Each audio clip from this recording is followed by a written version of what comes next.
you're limited to basically two different types of hacking environments when you're doing all this stuff, and both of them screw you on the post-penetration phase. You either have the vanilla shell, which is sort of the bareback hacking approach, right? So this provides you with an environment for exploitation. It's very powerful. You can do scripting. You can do all these cool things. But as soon as you get in, you've got nothing, right? So you have absolutely nothing after you've actually broken in. It doesn't give you anything. But beforehand, it's quite cool. So we want some of that. The alternative is the GUI, which is basically a pornographic version of hacking, where you click on things and you watch hacking happen to other people. You don't actually do anything yourself. GUI hacking is pretty lame, and it tends to limit you in what you can do after you break in. Right? You don't actually have all the environment that you get from the vanilla shell. But sometimes it does allow you to do some extra post-exploitation things like Meterpreter or MOSDEF and so on, which allow you to interact with a running process and do cool things there. Unfortunately, if you want to use MOSDEF with Meterpreter, you can't. Right? They don't play nicely with others. So that's really irritating as well. Right? So if we look at basically an example of a bareback hacking session, you've got exploit some target.host.sg, right? Bang, done. You drop into your root shell. First thing you do to keep out of jail is you unset hist file. If you forget to do that, you go to jail, right? Then you have to make a directory somewhere that's going to be possibly simple to find, right? Change into that directory. Now we have to upload our rootkit, right? This is fucking painful. We use cat, we use UUD code, we unpack it, we build it, we extract it, we install it, and we remove it, right? These are a lot of steps to go through, and it's fucking annoying that we have to do it every single time we get root. Yeah? And this leaves out all sorts of other things. This doesn't even include the steps that we need to make to clean up the environment when we're done. It doesn't include the log cleaning. It doesn't include looking to see if other people have root. It doesn't include all the patching that we need to do, right? Bareback hacking is fucking annoying, right? You have to do a lot of stuff by hand. So what are we faced with? Well, we're faced with the fact that post-penetration sucks, right? We've got absolutely nothing after we break in. We just have the shell to interact with, right? We're limited to a shell. We've got some exploit frameworks out there, but they kind of suck because they don't work well with others.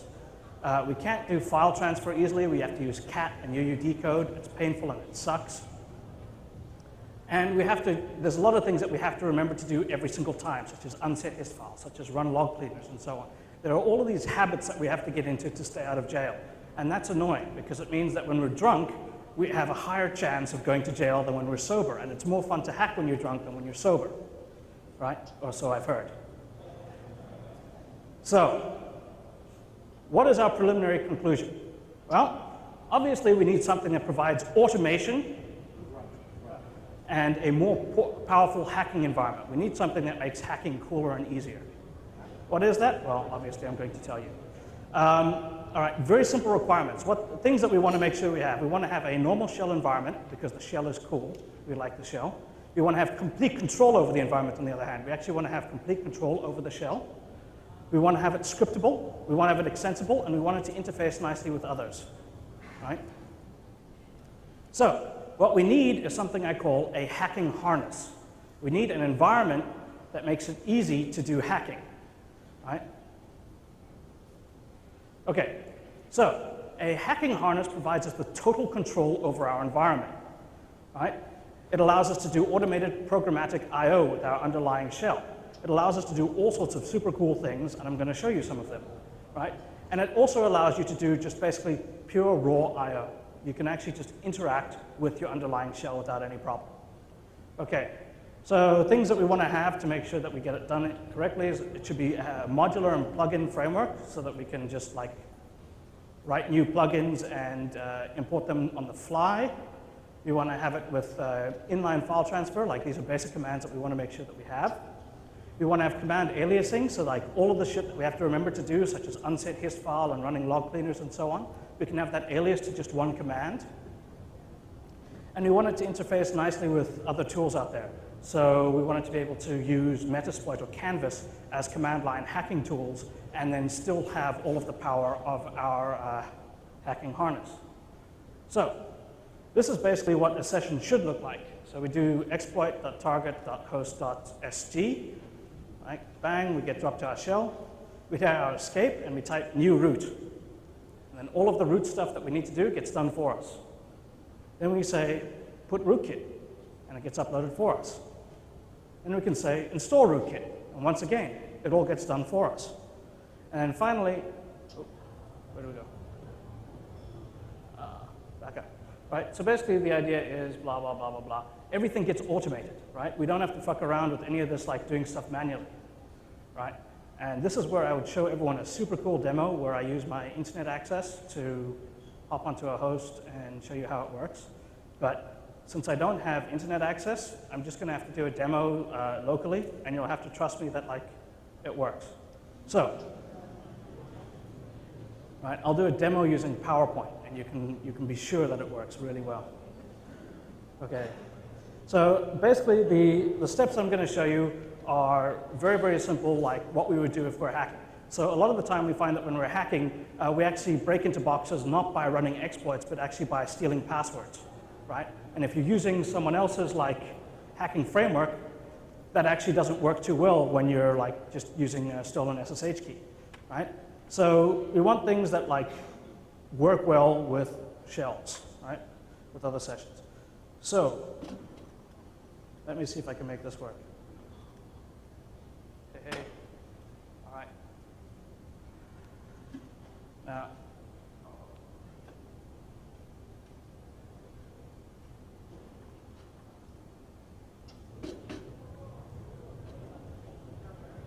thank you. Right. Now, as we can see, everything works perfectly, and we run our tool, and we get dropped to a shell prompt. Are there any questions? Okay, so now that we're running in our shell environment, we can do all sorts of things like rm-rf/star and so on.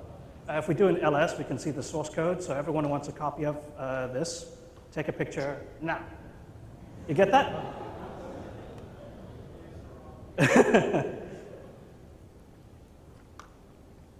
Okay, so we're just going to have to assume for the sake of argument that I've broken into my own box by firing up a terminal session and like, ooh. And this shell here would be like a shell on a remote host. How many people in here speak Malaysian? At least one, right? Like, this is the host it was going to be on, papaayam.com.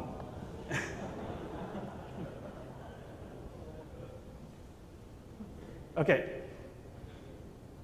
So, basically, the simplest thing to do is we hit Control backspace. And that gives us our hash prompt, not to be confused with the hash prompt meaning root. So, at our hash prompt, we can do a bunch of cool things. So, the first one is the super cool help command, right? Help command shows us basically all the stuff that I've actually bothered to implement up until now, right? So you've got detach, like basically the way that this works is it allows you to run your session and then detach from it and then come back and reattach to an existing session that you had going on. It also means that when your code breaks and crashes, you don't lose your entire session. Obviously that's never happened to me, but I believe if someone else were to write a plugin, they might have a bug and that might be an issue for them. Right, you've got the help command. You've got these two core ones, which are get and put, which do inline file transfer. You've got cat. So cat allows you to take a file that you have locally and dump it to the standard in of your remote session. Why would that be useful? Well, if you're ever doing netcat hacking, which you know, you might have been doing 7 years ago, I guess. But were you to be doing that, frequently what you'd find is that you'd be cutting and pasting huge amounts of text and dumping it into the standard in just to like send emails or whatever on the command line. It was very painful. This makes it a lot easier. You could just fire up netcat and then you could type cat and then it would dump it in for you. Blah, blah, blah. Aliasing doesn't work too well right now, but aliasing allows you to alias a bunch of shell commands to a single local command. You've got exit. Any guesses what that does? Yeah, it's an auto router, obviously. Check vars, so I'll talk about that in a minute because it does a cool thing. and then you've got an embedded Python shell and some CD stuff. So first off, we'll CD to temp foo. Everyone should have one. Right, so in temp foo, and we will now put, I think we should be able to do this, put alias.py / temp foo / right, alias.py. Oh, the suspense is killing me. All right.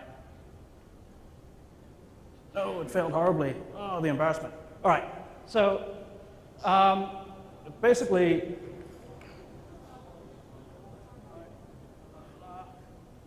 there we go. And then we can see that alias is now being copied from wherever it was before to wherever it is now, right? But it was all done inline over the existing session that we already had set up. So if you bounce through like multiple SSH and Telnet sessions, plus a couple of like weird, dodgy netcat sessions and so on, and you're finally inside someone's corporate network and you want to upload a file, you can do that without like having to fuck around with cat. All right. So what else can we do?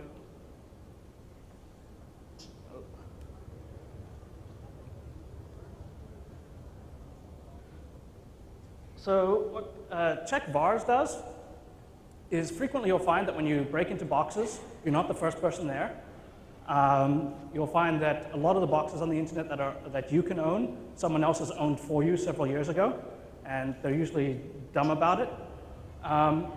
So some of the things that you have to be careful to do are checking that your path variable is secure. So a common way to do very, very simple backdoors is modifying the LD preload, the LD library path, and the path variable inside someone's login script. So if you've stolen someone's credentials, you've logged into their box, you've run their login script, you now want to automate checking that all of the variables that that login script is loaded are actually secure, and that you don't have like sort of / tilde ... /bin / su in there somewhere, because that's probably not the real installation of su. In this case, basically, the current implementation I wrote about an hour ago, so it's not that good. But basically, all it does is it takes the existing path variable and everything that isn't /bin / sbin / userbin or /user local bin gets printed out, and then you could look at it and go, these look dodgy. All right.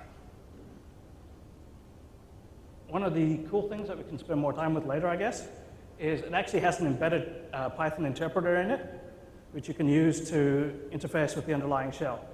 So you can do self, shell, system.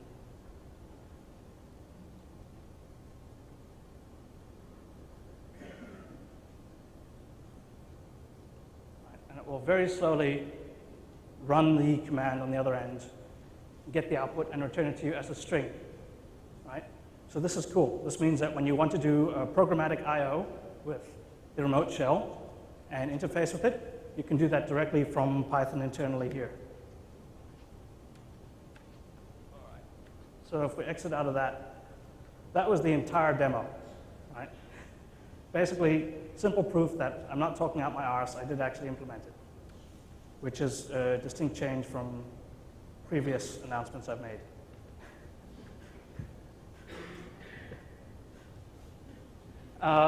Okay, so what are the modules that I've implemented, and why would we use them?